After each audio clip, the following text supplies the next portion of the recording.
Joining me today is the comic book writer of titles like You've Been Canceled over at Mad Cave Studios, It's Only Teenage Wasteland and Youth over at Dark Horse Comics, and Olympia and Indigo Children over at Image Comics. More recently, he has the ultraviolent space romance Galactic coming from DSTLRY and the procedural fantasy Lost Fantasy at Image Comics. It is my pleasure to welcome Curt Pires onto the Oblivion Bar Podcast. Thanks for having me, Chris. Stoked to be here. Curt, so great to get you on. We were talking a little bit before the recording here, and I feel like it's important that I bring it up here. I'm just going to bring us in with the heaviest of heavy at the very beginning of the conversation. And I want this to stay light after this, but it's so important to me that I have a chance to thank you live here on the Oblivion Bar Podcast. So I'm going to set this up for the listener. We talked about it a little bit before, but just for the layman, as someone who, they may or may not know this, I went through stage 4 colon cancer last year in 2024. Still kind of currently going through it, but feeling much better, doing a lot better. And during one of my chemo sessions, I'll often post a picture of a book that I'm reading or something that I want to highlight, a movie, what have you. And I was showing off my copy of Olympia here, which is, of course, your Image book that you developed and eventually wrote with your late father, Tony. And when I posted that, I may have tagged you. I'm not sure. We were already mutuals on Twitter at that time. But you sent me a DM and you asked if you could send me some reading material, which I thought was just insanely generous and wonderful. It may not have been a big deal to you at the time, but it really made my day. It was really, really just an incredible gesture. And I wanted to thank you here on the Oblivion Bar. So, yeah, thank you.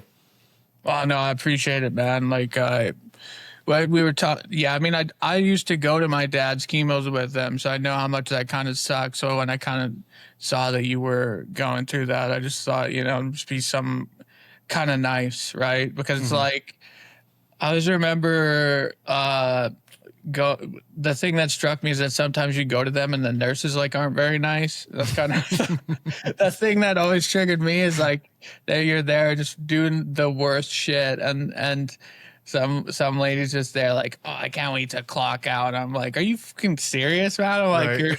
you're these people are literally going through the worst shit imaginable, and you're I don't know, just it's tough. So it just said, it's not the biggest thing in the world, but just if there's something, I saw what you're going through. If there's something I could do to help that, I was happy to do it. Yeah, it meant a lot to me. And honestly, what you sent, just for everyone at home that's listening, you sent me issue 1 through 3 of Indigo Children. You sent me, I think, the Jenny Freisen cover of issue 1 here. And then also, it's Only a Teenage Wasteland as well. But I think more impressively, you sent me the 1 in 75 black and white edition of issue 1, which I've looked up since, and I still have it, but that's a couple $100, Curt. So I appreciate you. I'm sure these are probably comps from you. Throw that on eBay. Come on. What are you doing? No way. I need to get you at a con one of these days. I'm gonna get you to sign that baby. I'm keeping these forever. And of course, since that moment, and I already loved Olympia anyway. And I think this is the first work that I ever got of yours.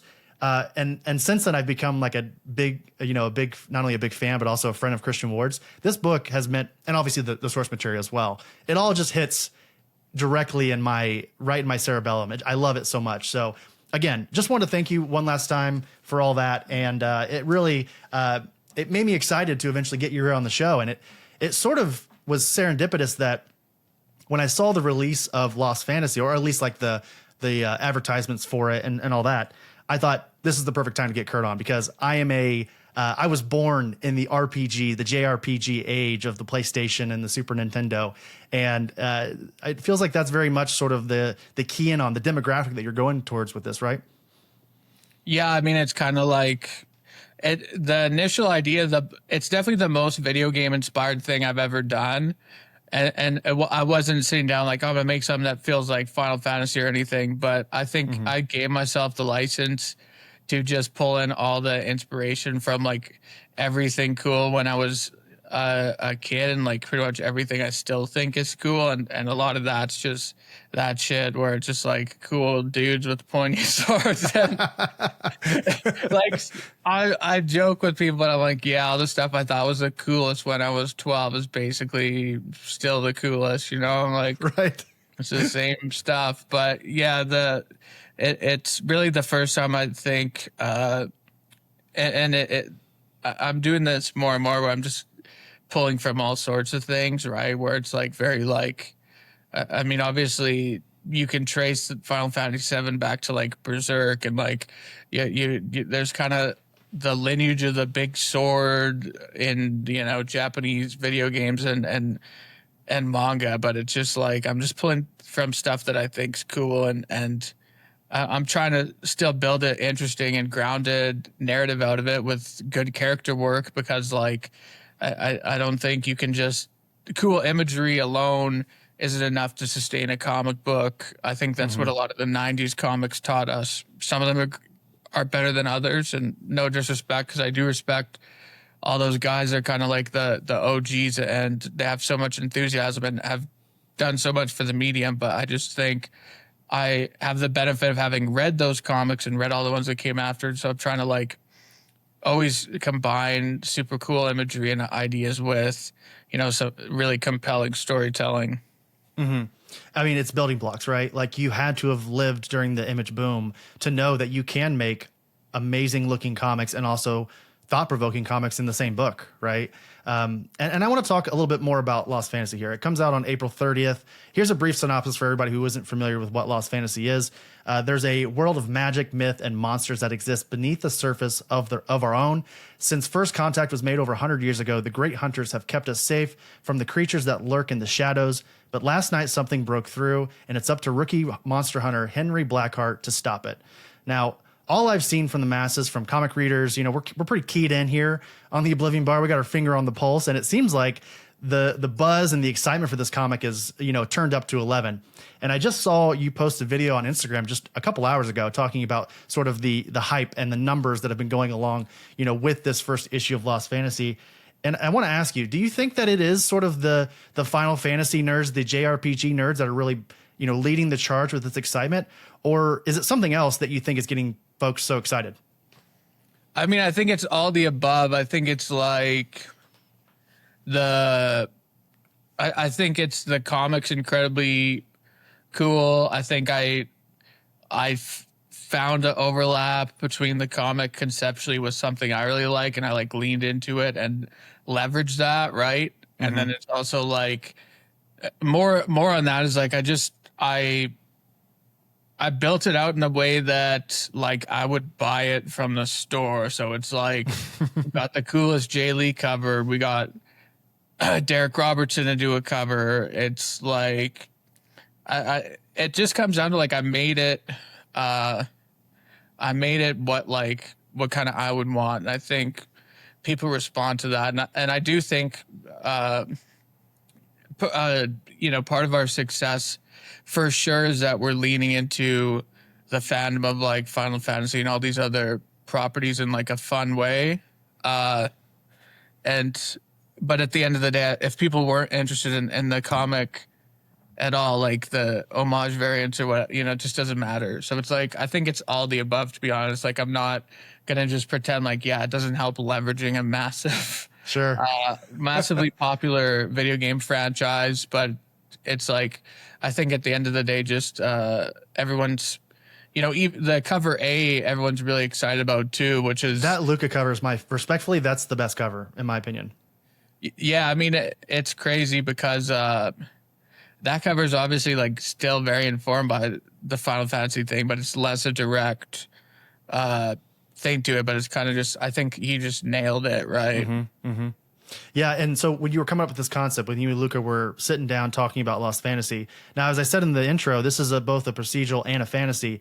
Did you start, like, was your central pillar of this house, of the Lost Fantasy house, was it fantasy or was it sort of a mystery procedural type of book? It was like the mix of both, because I wanted to find a way into fantasy storytelling that would be interesting for me as a creator and interesting to readers who are maybe not the most into fantasy, which is kind of, again, how I kind of feel, where it's like, I like fantasy storytelling when it's done well, but I find it really hard to get into, right? But, you know, I kind of noticed there's a surge of like fantasy stuff I was enjoying. You know, like I played one of the biggest influences on this that I haven't really talked about too much was the Witcher video games, where I was playing through that, yeah. and the way the way you procedurally sort of solve the things was actually really big influence on Lost Fantasy, because he has the book or whatever, and it's got all the creatures and the bestiary or whatever. And so that I was like, well, that's cool. What if you just take that and make it contemporary, right? And then the idea of there being a world underneath ours, sort of, that's magical and that's sort of hidden right below the surface, is really inspired by like Harry Potter, obviously, from when I was a kid. That was the, you know, like so many children growing up in that time period, that's one of my favorite franchises. And I still think, just purely talking about the from a story standpoint, it's a brilliant creation. It's a brilliant world. It's why so many people want to spend time in it. That's why the you know, the Hogwarts Legacy game or whatever, I haven't really played it, but it's a huge hit, right? It's incredible. Yeah, it's very, I mean this like with no hyperbole. It's probably one of my favorite video games of all time. Yeah, it's a world you want to spend time in. And so for me, that was like, okay, I want to do my version of this, where it's sort of it's inspired by the Harry Potter thing, but it's also inspired by, you know, manga and, you know, stuff like East of West, which is very, you know, trace that back again. East of West is basically very inspired. I mean, everything Jagoda does is very inspired by Nihei, right? Like the mangaka. And so it's like just tracing all this stuff back and then making like a soup and sort of putting my own spin on it. So it's like a million different things, but just filtered through my sort of lens of storytelling. Now, this is kind of a weird sidebar. You saying sort of these influences and all these things. Can I ask you, you don't have to tell me if you don't want, but how old are you? I'm 32. Okay, I'm 33. So we were literally into these same exact things growing up. And I can see that in your work, right? Like not just with Lost Fantasy, but, you know, Indigo Children and Youth, like Youth specifically, but also like Olympia, like all of these really key in on this, like, I mean, you can tell me if I'm wrong here. This is sort of my read. Like a power fantasy. Like a lot of I think like a lot of the central idea with a lot of these books is like a power fantasy, where like what would you call it? Sort of like I want to say underdog, but that's not the word I'm looking for. The one you wouldn't expect is the one that comes out. The one that deserves the power gets it. Does that make sense? Yeah, I mean, it's sort of a lot of it's hero's journey stuff. Oh, sure. In a way, right? Because it's like, I like the hero's journey structure. And I think when you utilize it, but differ from it a bit, it becomes very interesting. And you can apply that sort of that structure to 90% of storytelling. But yeah, I definitely like that sort of underdog storytelling in this sort of mode. Sure.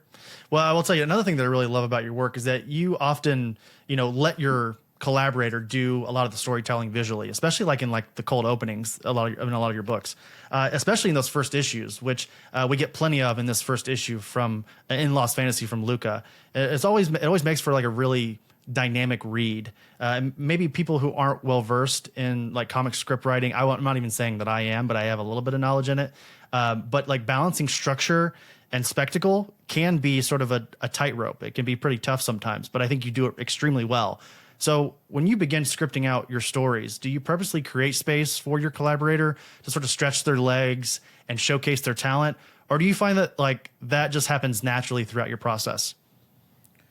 I try not to overwrite or overscript action or fight scenes, because I hate it when I'm reading books.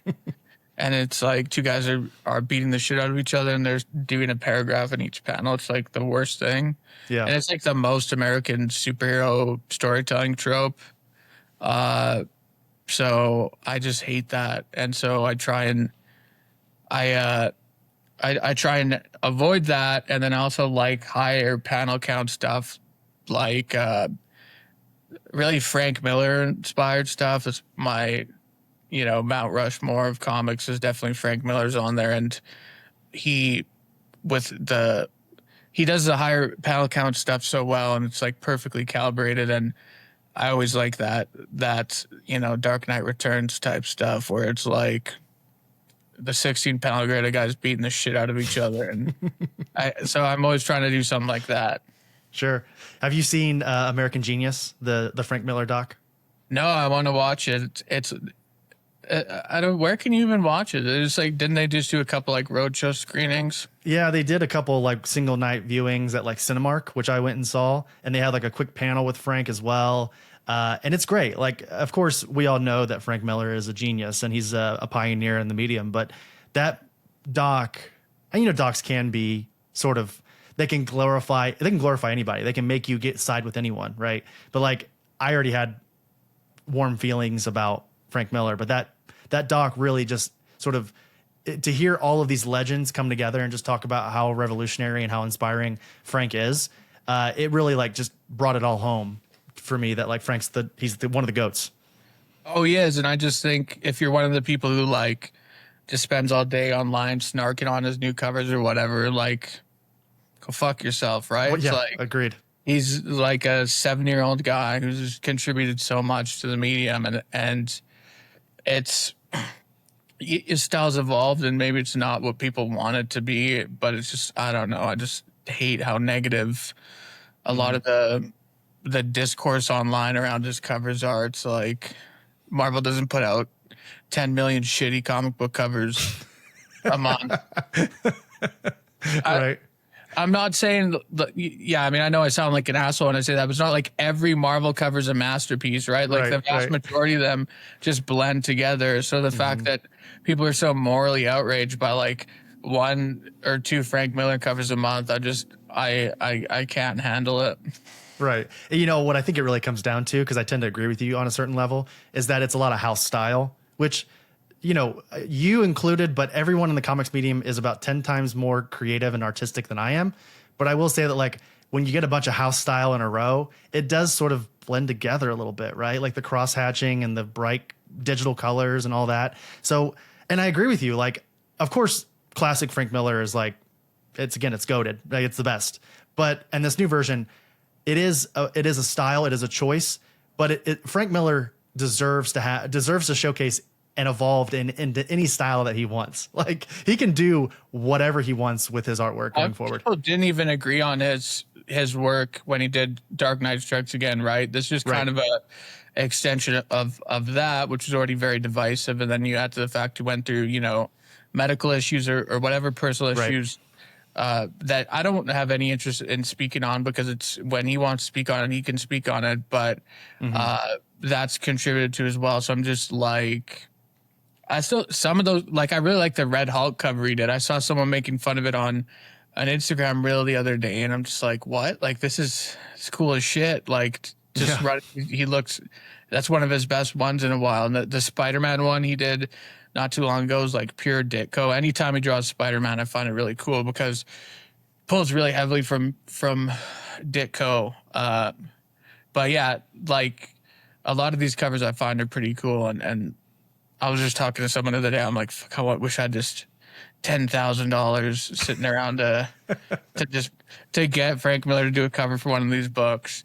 But it would just not be $10,000, because then he draws it, and then I'm gonna want to buy the thing, and then so it's like you really need like 20 or 30 grand lying around to just burn on getting Frank Miller to do a cover for you.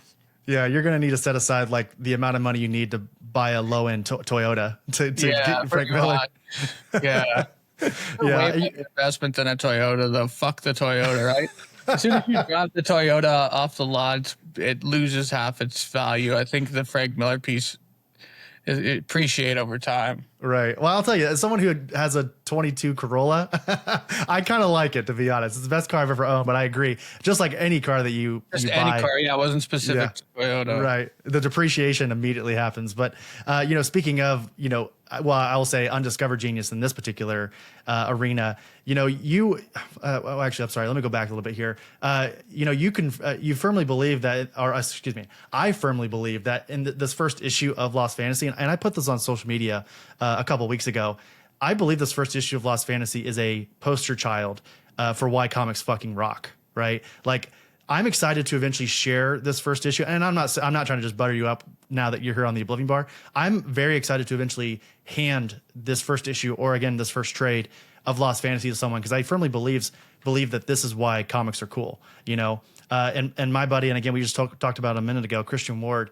He once gave me this profound piece of advice, and don't ever tell him that I said that anything he said was profound, but he said the best first issues are when you can tell the reader that the story is this for 21 pages, and then at the last second, in that last page, you flip that narrative on its head.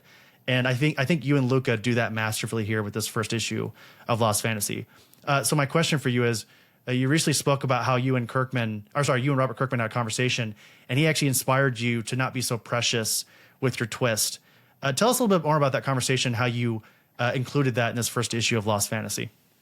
Oh, so I didn't talk directly to Kirkman about that. Oh. I was listening to, I've just heard that story before about him and Valentino. Oh, sure. And so I was thinking about that. I've never talked to Kirkman. I've talked to Todd McFarlane a bunch. He's cool. He's from the same city I live in. He was born here, and so we kind of bonded over that. And he was, for a while, we were like kind of working on a Olympia TV thing that we're kind of shopping around, but didn't end up happening. Yeah, I mean, so in terms of like that twist, again, you not being so precious about it, what was it about what Kirkman said was so illuminating? Yeah. Well, it actually wasn't even Kirkman. It's what Valentino said to Kirkman. Okay. It's basically the story, to back it up for everyone who hasn't heard it before, is like the twist in Invincible, which, I'm not going to say, but everyone, probably knows what it is. Originally was supposed to happen much later in the comic, and I just remember hearing that, the book was struggling or something, and Kirkman was talking to Valentino and was talking about, well, this is going to happen in, issue 12. It'll be great. Everyone read it. And then Valentino was saying like, the fuck are you doing? Like, you're not going to get an issue 12 if you don't move this thing forward, right? And then he did. So that's kind of like with Lost Fantasy, I was kind of just trying to not be decompressed in my storytelling. And another thing I kind of referenced that was a big inspiration on the storytelling, and it's not, I don't think, very visible, but is like Grant Morrison's Batman and Robin, where it was all 3-issue arcs, and like they're still like super satisfying to read and good beginning, middle, and ending, but like they're jam packed of cool stuff. And so like that was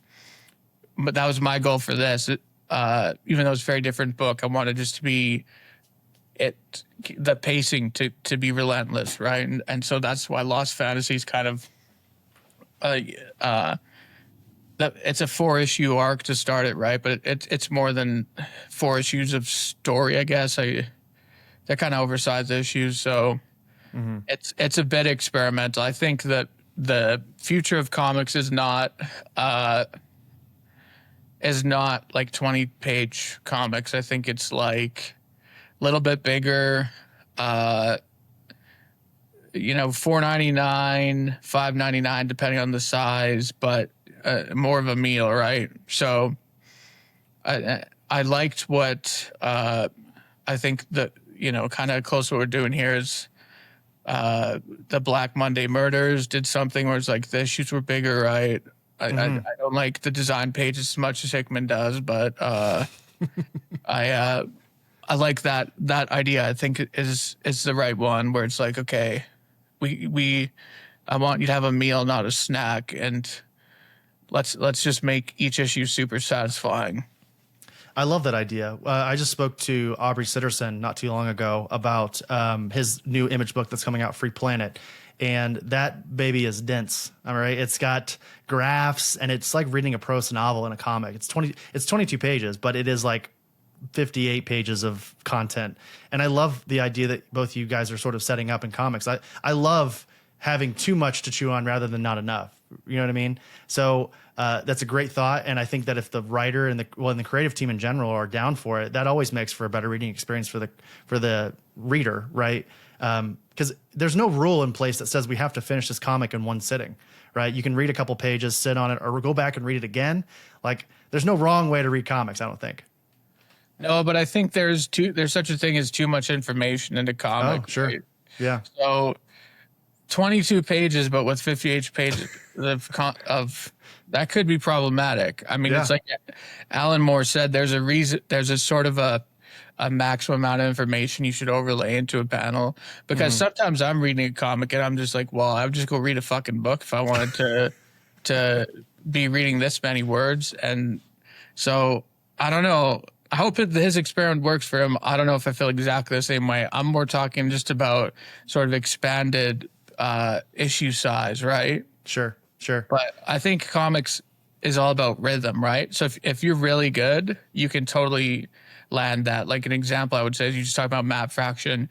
Casanova is a book that's jam-packed, but it's like he's so good and his collaborators are so good, he pulls it off. But that's definitely hard mode. So it's like I want to see how that one turns out, because that sounds interesting. I haven't read that one yet. Yeah, I mean, I will say that Aubrey nails it out of the park. He and his collaborator, Jed, they absolutely murdered that first issue of Free Planet. But it is sort of intimidating when you first see it. And I agree, that should not be the standard within comics. But I think it does provide an interesting sort of parallel to the idea of comics can be flexible. They also can be broken, too, as you said. Like, it can be too dense to the point that it's not an enjoyable read. But I feel like they can be flexible. Like, there was a book that came out by J.H. Williams a couple years ago from Image, where it was sort of like it wasn't read sort of vertically, it was read landscaped. Right, yeah.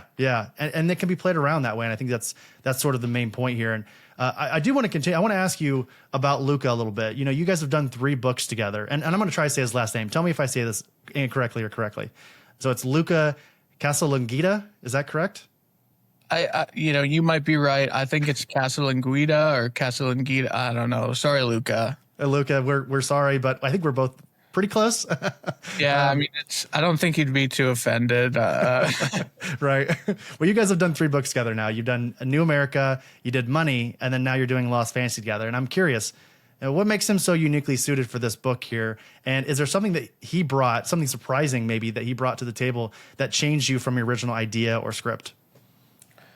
I think, what I really like about Luca, there's a couple things. He's got a really good command of black and white, which, again, I'm a Frank Miller guy, like I said, so I like that. Reminds me a lot of Risso as well. And, he's very fast, and he can also he can do kind of action as well as the talky pages, right?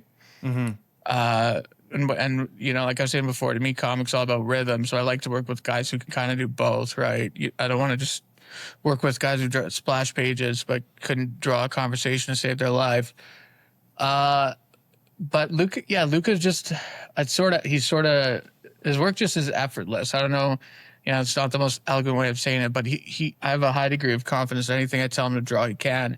And what's so interesting about Lost Fantasy is that the first 2 books we did together are a lot more grounded and almost, dramatic in their nature. And then this is the first one where it's really, I've given him a lot of over-the-top stuff to draw, and he draws it just as well, if not, cooler, because he brings that sort of realism and grounds things as well as just, making it larger than life. Mm-hmm. You know, what I found really impressive about Luca's work is that I feel like he's a really good actor. Like the way that he draws those intimate scenes that you were talking about where people are just talking, I think that was really impressive because, of course, he can draw the action. You see that pretty clearly, again, without spoilers, but you see that very clearly towards the back half of that first issue. But I really impressed with the beginning half where we're sort of getting a lot of the exposition and sort of the back story of this world. So I wanted to at least highlight that. With Luca I mean, work. That stuff, which now that you're bringing it up, is what I found crazy and was unexpected was the Mignola influence he brought into it, where those panels where we're laying out the lore of our world, and there's just some beautiful Mignola inspired stuff. That was like new for me, and I'm just like, man, this is so cool. Like, I think it's definitely his best work he's done, and I'm super proud of it. He's just the first few pages of number 4 coming in the last week or so as we wrap up the first arc, and it's like, man, there's so much cool stuff in there. Mm-hmm. You can definitely see that Magnolia sort of vibe, inspiration on the cover. The monster specifically, I think that. Oh yeah, 100%. Yeah, it's totally Magnolia. Like it's even the eyes, like it looks almost like. Is it? Now I'm spacing it, but BPRD. It's got Abe. It's got the guy with the dome head, and then it's got the monster guy. It looks like the monster guy. I'm spacing his name right now, of course, but yeah, it's incredible. I want to sort of bounce over to your distillery work. Now we talked about Lost Fantasy. Again, I hope people are excited about it. I know I am. Again, as we talked about, it seems like a lot of people are, but I do want to slightly pick your brain on your upcoming distillery work, specifically Galactic, which is, your upcoming work with artists. And again, I'm going to probably say his name incorrectly here, but Amilcar Pena. Is that correct? Yeah, Amilcar Pena, I think. I don't know. Amilcar Pena, okay. Yeah, I mean, I'd probably be messing it up as well. But it's one of those things. Okay, we're trying. We're trying. That's right. Again, here's the synopsis here for this Galactic story. So, a hype kinetic blend of syncopactic blockbuster action and interstellar escapism, Galactic follows the roguish bounty hunter hired to retrieve a runaway princess on a psychedelic deathbender. What should be an easy payday escalates into a collision course with an intergalactic war and maybe, just maybe, an unexpected romance along the way. Also, there is a talking dog named Wolf that pilots the starship. Now, I've heard you talk about how your work is often a meditation on ideas or feelings that you're expanding on in these stories that you write. And I don't want to get into specifics because, again, this book doesn't come out till July. So I wanted to ask you, what would you say sort of broadly is your meditation on Galactic and your work over at Distillery? Well, I feel like Galactic is a kind of, I was thinking about this today a bit. I think, Lost Fantasy is me finding a way to do fantasy storytelling that feels cool and not overly trope laden and kind of stale. And Galactic is me kind of doing the same thing, but with like Star Wars and sci-fi, because I love Star Wars and I love this stuff, but it just sucks so terribly now. And so I was like, what does my version of this look like? And I've wanted to do a version of this story for a long time. I actually, for years, I had a earlier version of this story that was a little more Indiana Jones, where the main guy, it still had there's like a treasure hunter instead of a bounty hunter. And it didn't work out because it was kind of like undercooked. And then I kept thinking on it more, and I got really interested in the idea of it being like folding in this like relationship / like love angle to it, because it just makes it so much more interesting. I think when you have a really human drama element in the midst of a big, intergalactic, sandbox. And so I was thinking of like the way Saga is like a family drama. It's about becoming a parent. Galactic is sort of about a guy who's kind of like a lone wolf, no pun intended, and him falling in love against all the chaos of the universe and stuff, which is something that when I started working on it, I kind of was also going through and relating to it. Sure. Now you mentioned just a moment ago how you sort of like the idea of having a little more room to breathe in terms of pages or landscape even. And I don't think there's really a better place for that than Distillery, right? Like they're sort of putting up their pillar currently as the place to let your legs stretch in terms of a storyteller, both artistically and as a writer. Have you found that to be true in terms of like getting over there? You're working on it, what I think is 3 books at Distillery. Is that correct? Yeah, I have more than 3, but ooh. We've announced 3. Yeah, I mean, like, I think the cool part about them and what I like so much about it is, like you said, the format's so cool. It's basically the IMAX of comics, right? So, like, I think you have to tailor the books to the formats, right? So Galactic, me and Amilcar engineered it to have a lot of double page spreads, and even when there's higher panel count pages, there's stuff spread across, 2 pages and stuff, because that's sort of what it's made for. And I think the great books that DSTLRY has put out that are the ones everyone's really excited about are the ones that use it, right? Like, I think, like Spectrograph is probably their best book, or Blood Brothers Mother, right? And those are both books that use a lot of the widescreen format. So I'm just like, if you're doing it's kind of like, it is like IMAX, where I hate when you go to see a movie in IMAX and none of it is the full IMAX thing. So I'm trying to do as much full, widescreen stuff as we can. Sure. Now, I appreciate you because you let me get an early look at that first issue, and I really enjoyed it. And I had a thought while reading it, and you can tell me if I'm incorrect here. But this, it's funny that you're saying that DSTLRY is the IMAX of comics, and I totally agree with you. This book, Galactic, feels maybe like your most cinematic book thus far. Would you agree with that?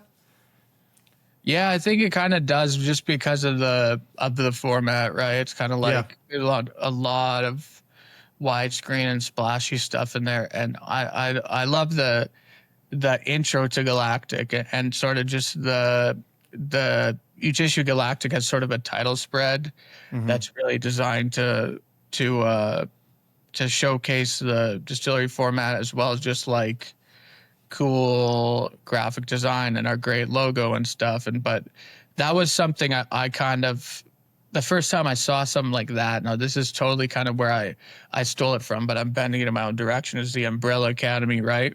Sure, yeah. And I love the double page title spreads that Gerard and Gabriel Ba would do, where it's like the big Futura font and all that stuff. And so the hard part of this was actually working to make it look different enough from that, right? Because I'm like, I didn't want it to just be like, oh, they're just doing the Umbrella Academy thing. So it's like I kind of went through 5 different versions of the fonts we used on there until I landed up on the one I was happy with. Sure.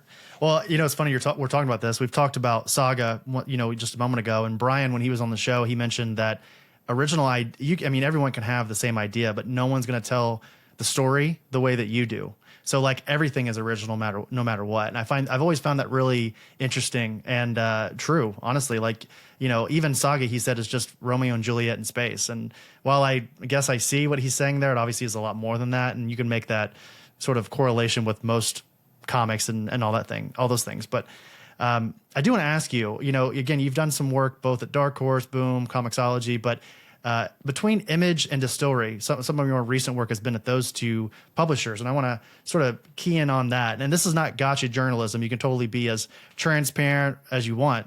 Both of these publishers are very creator-centric. They sort of give you guys the boat and let you steer it however you want. What would you say some of the main differences are between DSTLRY and Image, and whether that be creatively, commercially, however? Yeah, I mean, it's just they're set up very different, right?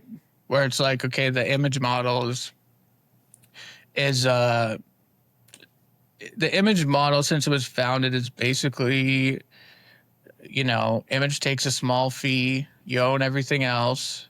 They provide you with infrastructure, but a lot of the work you do have to put your elbow grease into it, right? And it's an atypical deal in comics, because it frankly doesn't really make a lot of sense. It's almost a utopian sort of ideological pursuit that Image has, where they think creators should own their stuff and this stuff. And so it's like at Image, it's kind of, you can bet on yourself and you can win huge. And so I think it's great. And I want to really be careful here, because I think there's a lot of times people misconstrue that, like, that Image provides infrastructure for creators and there is resources and all this stuff. Like, I've been helped immensely on the Lost Fantasy launch by, the back end staff at Image. So I'm not trying to say that Image doesn't provide help to creators. I'm saying it's just very different, structurally speaking, from what DSTLRY is doing, where I think if you look at what DSTLRY's doing, you can see they're building, you know, a lot of innovative digital products and tech to alongside the comics, right? Mm-hmm. Like the David Steinberger is like crazy smart guy. I mean, he's a fucking really smart guy, and some of the shit they're doing, when I see it for the first time, I remember seeing the digital remark stuff in person. I'm just like, how did you guys think of this? And so they're just very different, and I don't know that necessarily makes sense. For me personally, it makes sense to do certain things at Image. It makes sense to do certain things at DSTLRY. I think it's really up to the creator, and it's sort of it's sort of about managing your own brand as you know. It's kind of cringe to say because I hate people who engage in like super serious marketing talk, but when you're a creator, you are kind of your own brand. And so, you know, if you're not controlling the product you're putting out or thinking carefully about who you work with, then your brand suffers. And so they're both great partners, just different, you know, they're in different businesses at the end of the day. Like Image doesn't own any of my IP or any of that stuff. And it's like with DSTLRY, I'm happy to partner with them on some of that stuff because, I probably wouldn't still be in comics today if it wasn't for Chip. So it's like, I want him to have some of my shit because it's like, I want him to, if one of these things hits big, then I want them to benefit also. Like that's, he's my friend. So it's kind of, it's a very complicated topic.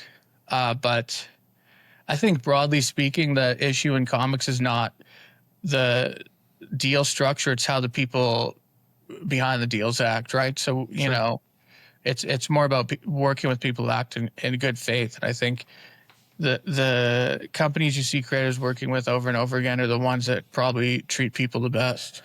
Yeah, that's a good point. And I will say that one of my big gripes, and again, this is coming from someone who hasn't written any comics and only talks to creators, but one of my biggest gripes as a reader is I think the marketing should not fall on the shoulders of the creators, or at least not totally fall on the shoulders of the creators. I really wish that publishers would make a better effort to market or to market books, right? And some are better than others, of course. Like I really like what Oni Press is doing right now. I think that Boom Studios does a pretty good job. I'm mostly kind of looking at the big two, unfortunately, but some of their characters kind of sell themselves. So I guess I kind of get it to a certain extent, but not really. I mean, but I think to be fair though, I think the all-in stuff they've done has been tremendously successful, and that's been very well marketed. And so I would say that they are capable of doing it. Mm-hmm.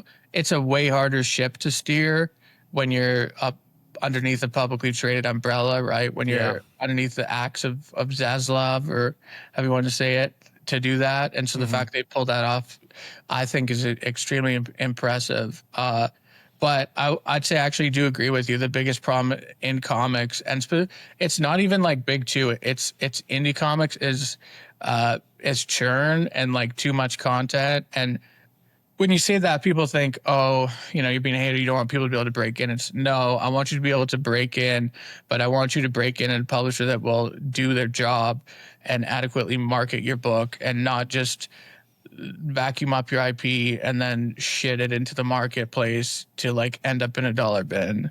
Mm-hmm. I get it. I get it, Curt. Yeah, it's one of those things that I see all the time. A great book. Honestly, I love this book. I didn't know about this until it came out on trade.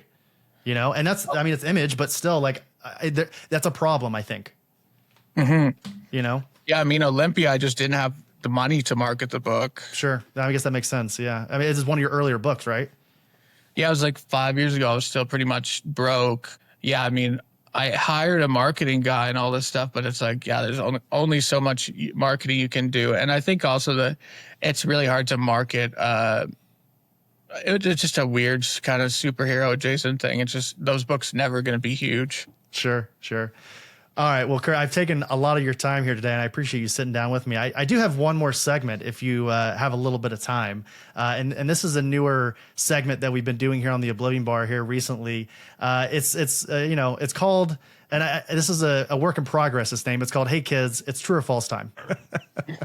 And basically the rules, well, I should ask you firstly, are you willing to do this? Do you want to do this? Of course, yeah, we already talked about it. All right, good. All right, good. All right. So basically for everyone who is hearing this for the first time, Hey Kids, It's True or False Time, again, name pending, is basically, it's a 10 true or false speed round where I ask Curt a question, he says true or false as quickly as possible. He can only answer true or false. And if he gets eight or more questions right, we will donate our entire months of Oblivion Bar Patreon earnings to the Hero Initiative.